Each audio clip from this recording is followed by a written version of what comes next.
Hi folks, welcome to this video on sports injuries. This is one of a series of videos on sports injuries.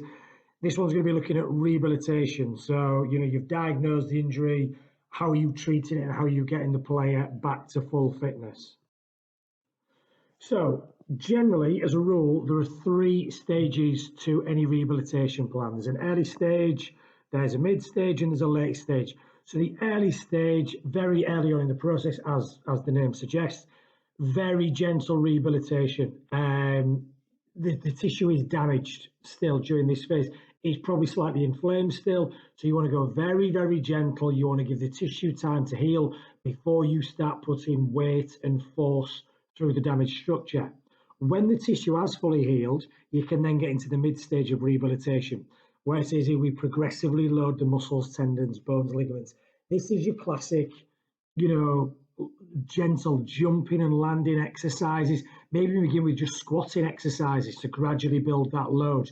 You'd eventually then try and build into some kind of weight training where you're putting some force through it, some additional force through it, maybe some little like jogging and some sprint work. And then that allows us to get into the late stage, the final stage of rehabilitation. As it says here, where the tissue adapts and is stressed. And the key word here is using functional exercises. Okay, functional exercises is kind of a posh way of saying sport specific exercises. If you are a netballer, for example, and you're rehabilitating someone in the late stage, in this stage you're going to get them to do some twisting, turning, landing, sudden stopping, accelerating, things like that. So things that they're going to have to do in a game situation. So let's look at some rehabilitation strategies that we've got. We're going to deal with cold therapy first, but the next couple of slides will cover cold, heat, and something called contrast therapies. So cold therapy, cryotherapy, as it's sometimes called, using ice or cold water. Why do we want to do that? We want to reduce temperature and therefore metabolic rate of the injury site. You want to create vasoconstriction. So we want those blood vessels to narrow. We want them to reduce blood flow to the area. That's going to reduce swelling and bruising at the injury site. So that's the real benefit of ice. Ice is also a natural painkiller. It's an analgesic. So it's a very good way to take the edge off any really sharp pain that you've got due to the injury. We generally say ice should be applied for 10 to 20 minutes and reapplied every 1 to 3 hours. What actually happens is if you put ice on for longer than 20 minutes, you're going to risk getting an ice burn, but also you're going to reduce the temperature so much in that injured area that you're not actually going to get vasoconstriction anymore. Your brain is going to say, oh my God, this ankle, this knee is too cold. Flush it with warm blood. I don't care how cold it is, flush it with warm blood. After about 20 minutes, you're actually going to get the opposite effect to what you want. You're going to get vasodilation. So only put an ice pack on for 20 minutes and use it every 1 to 3 hours. It's massive. Cryotherapy is huge during the price process. In that first 48 to 72 hours, it's absolutely crucial. And we can even use things like ice baths and cold water immersion, for about 10 minutes, 10 degrees Celsius, and that's going to reduce pain, it's going to reduce swelling, it's going to reduce DOMS. You can get your classic ice packs and ice baths, but we've also got all these bits of kit that we can buy now where these are compression straps and supports, but you fit ice packs within them so you can really keep the ice and the cold right on the crucial areas. Okay, so onto the heat and the contrast therapies then. Let's deal with heat first. Heat is obviously going to give you the opposite effect to cold therapy. If we look at this diagram here, heat is going to make a blood vessel vasodilate. Now, heat therapy can be specialist heat pads where you can control the temperature using these little remotes, or it can be a hot water bottle or a warm shower. It can be something as simple as that. Now, heat is used to reduce tension, stiffness, and also pain, but you wouldn't use heat on most injuries in the first 48 to 72 hours. Remember, you're trying to reduce blood flow to the area whilst the injury is still relatively fresh. This is generally done on chronic injuries, long-term injuries, injuries that have been there for a while. So we're well past the inflammation phase. You want to get rid of pain that's been an injury for a long period of time. You get some heat into it. Prime example is people suffering from persistent lower back pain. Get heat into it. Get a hot water bottle on your lower back. As it says there, it's generally on the late stage of acute injuries if you are going to use it on acute injuries. So you'd use heat on chronic injuries, or you'd use it late stage acute injuries. Okay, as it says there, heat packs, heat towels, rubs for 20 minutes, things like that. The heat will allow you, or allow the tissue temperature to increase, and then that allows you to do some kind of exercise because you've now got better blood flow to that area. So heat is going to vasodilate, and we would want heat in the tissue before we start stretching it or exercising it. Now, contrast therapy, think about if two things contrast, they are opposite to each other. So this is a combination of cold and heat therapy. As you can see here, what you've got is you've got a bucket here with obviously very cold ice water in it, and a bucket with warm water on it.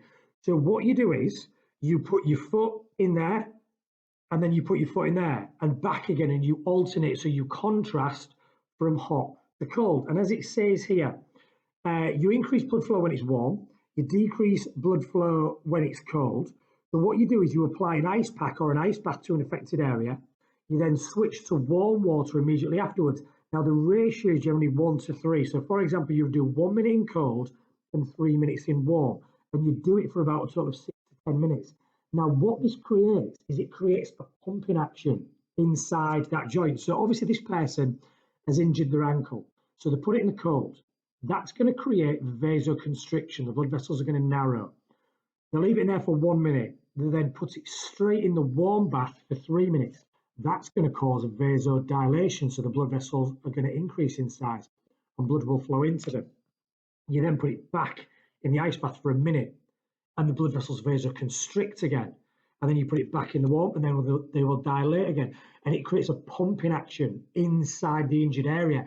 And that pumping action is going to pump out swelling. It's going to pump out damaged, broken down cells and tissue at the injury site. It's going to increase oxygen delivery to the injured area, which is going to speed up the healing process. So contrast therapy is very, very useful. However, because you bring in heat in again, you're not going to do this in the first 3 days. This is going to be, maybe back end of the first week, second week after the injury. That's when you're going to start doing it. If the bruising is persistent, if the swelling is persistent, that is when you want to start using contrast therapy.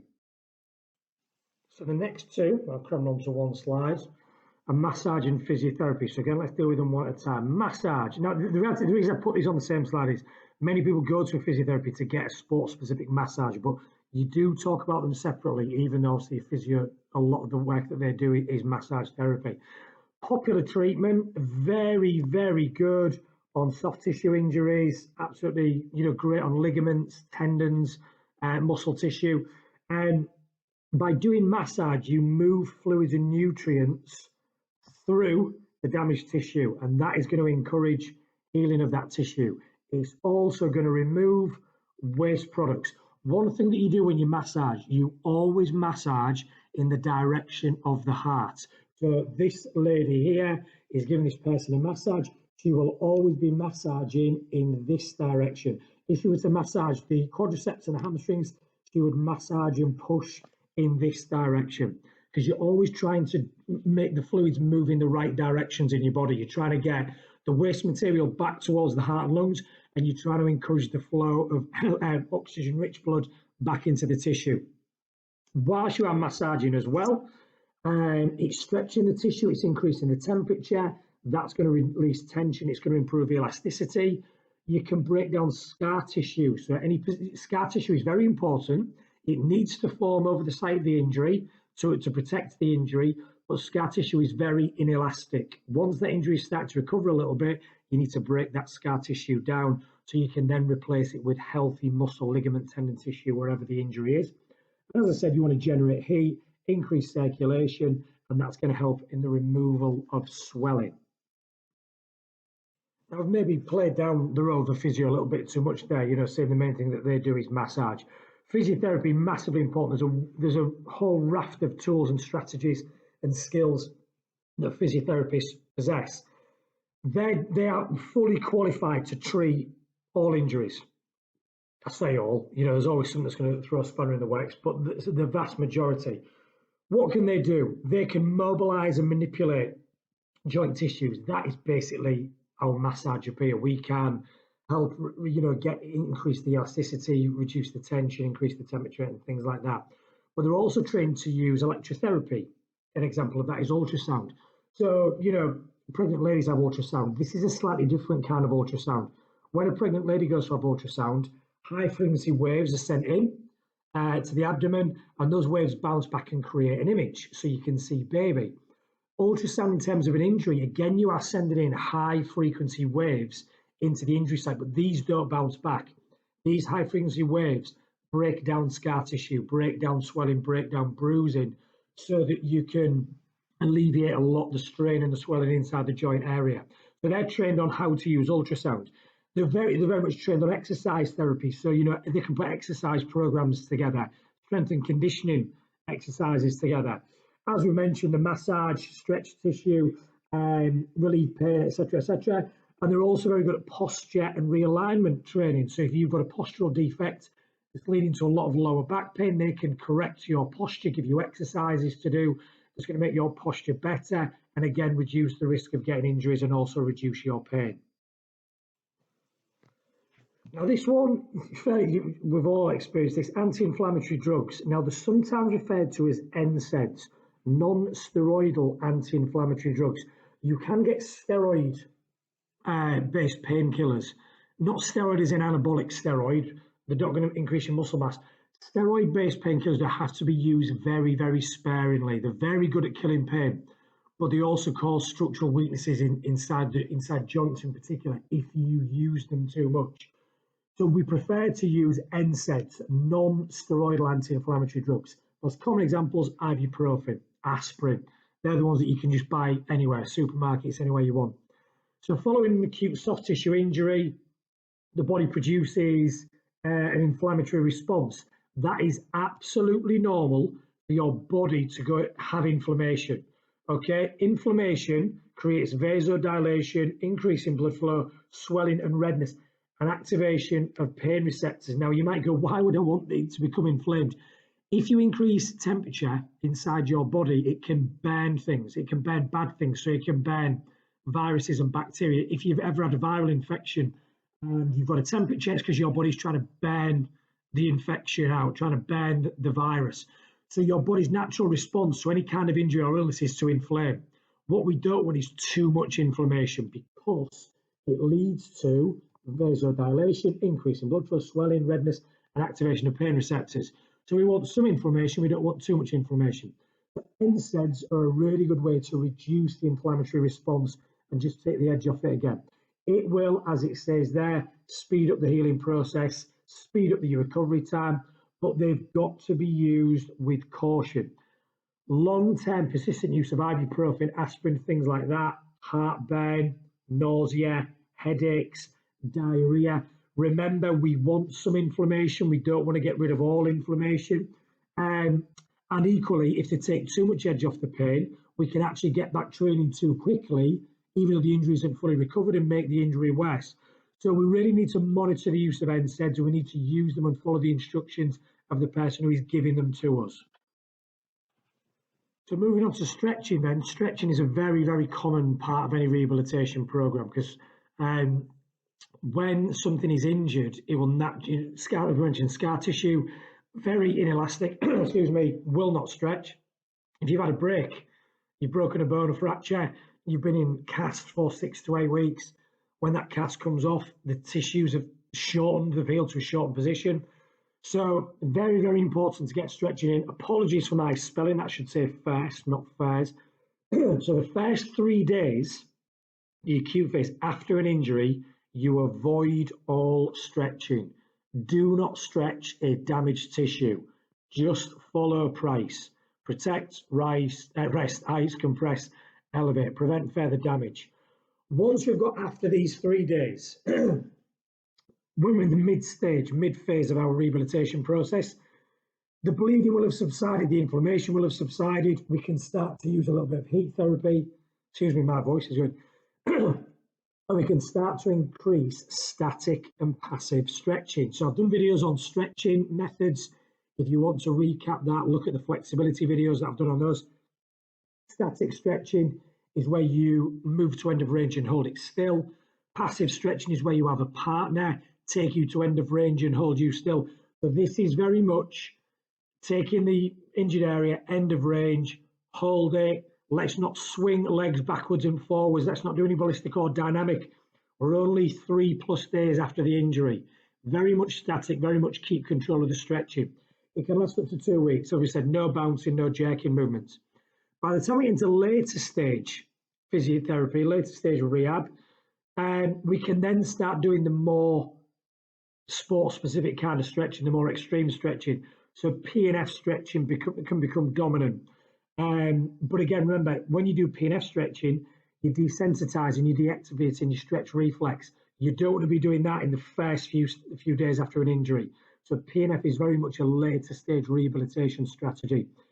When we get into the long-term stuff, even later, our sport-specific kind of stretching, that's when we can bring in dynamic and ballistic, when we're happy that the tissue is pretty much 99% there, and we're just finalising the rehabilitation plan. That's when we can really go into it.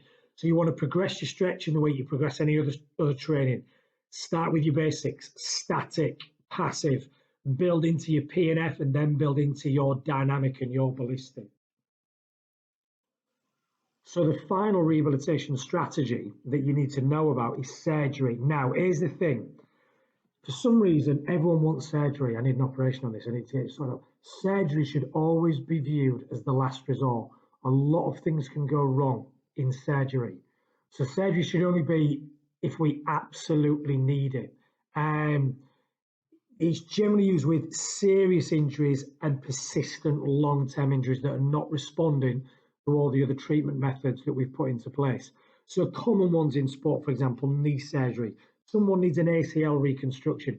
That is a surgery job. You are not going to be able to rehabilitate that any other way. Shoulder stabilizations. So, for example, if you've had repeated dislocations, you might need to anchor the humerus to the scapula. Now, that is going to restrict your movement, but you will not be playing on as an elite level performer if you are getting repeated dislocations of your shoulder. It's not good. There's something called a Bankart repair. You have a Bankart lesion as well, where some of the cartilage comes loose in the shoulder. It impinges on the joints and stops you getting a full range of movement. So that can all take place as well. Meniscus or meniscus, meniscal is a technical name for the cartilage in your knee. So meniscal tear surgery, some cartilages come loose, it needs to be pinned back down or trimmed, or if it's come out altogether, it needs to be flushed out. So they're common kinds of surgery that take place in the knee and things that you will need surgery for. There are two main categories of surgery, depending on the complexity and the severity of the injury, as it says there. Arthroscopy is the posh term for keyhole surgery. So this is what you've got here. Let's say this is a meniscal injury. So they've got cartilage. The cartilage runs across the knee joint there and there. Long gone are the days where you make an incision down the middle of the knee, pull the skin apart, take the patella away and start operating that way. You make just very small keyhole incisions and you stick a camera in there and then you stick your surgical instruments through the other two holes. Now this minimizes the risk and it reduces your recovery time because you've only got 3 little lesions to recover from. You haven't got a full massive tear that has got to heal across the front of your knee. So you have much faster recovery rates with arthroscopy. But sometimes you need to do open surgery where an incision is made to open up a joint. It creates stronger repair, but you've got an increased risk of infection and it's much longer to recover from. So an example of that might be someone who's had quite a serious open compound fracture of the lower leg. So the bone's totally displaced, it's come through the skin. You're not going to repair that through keyhole surgery. That bone's got to be put back into place. It's got to be pinned and plated and maybe wired. So, that's going to require open surgery. It's going to require a longer recovery time. So finally then, let's get into the exam specifics. You need to be able to describe each of those treatment methods, each of those rehabilitation strategies, okay? You could get 2, 3, 4 marker on each one. But there's something else that is actually in your specification. There are actual named injuries that you need to be able to describe the rehabilitation strategies that you would use for each of those injuries, okay? So those injuries are fractures, both simple and stress, dislocations, sprains, torn cartilage, exercise-induced muscle damage. Now, these are named on your specification. So they could say a question saying, what kind of rehabilitation strategies would you use for a dislocation or torn cartilage? So you need to know which ones you definitely would do. Now, remember, for example, surgery is viewed as a last resort. So ones that you would use surgery on is things like torn cartilage, maybe a dislocation if it won't pop back into joint properly. It could, so I was going to say fractures. It would have to be an open or compound fracture really for it to be surgery on that kind of thing. So you probably wouldn't use surgery on a simple and stress fracture. Okay, so you need to think about what you would do, and that was what I would advise you do as part of your revision strategy. Research each of these injuries and research what the rehabilitation strategies would be. You will find common themes. Every single one of these will probably involve NSAIDs. You'll probably use some kind of ibuprofen or aspirin to reduce the inflammation on all these kinds of injuries. All of these will probably involve some kind of stretching at some stage to reduce the tension and increase the relaxation of the muscle tissue. So look for the common threads, but find out definite the ones that would certainly use one kind of rehabilitation strategy and ones that certainly wouldn't use that kind of rehabilitation strategy. Okay, hope you found this video useful, folks.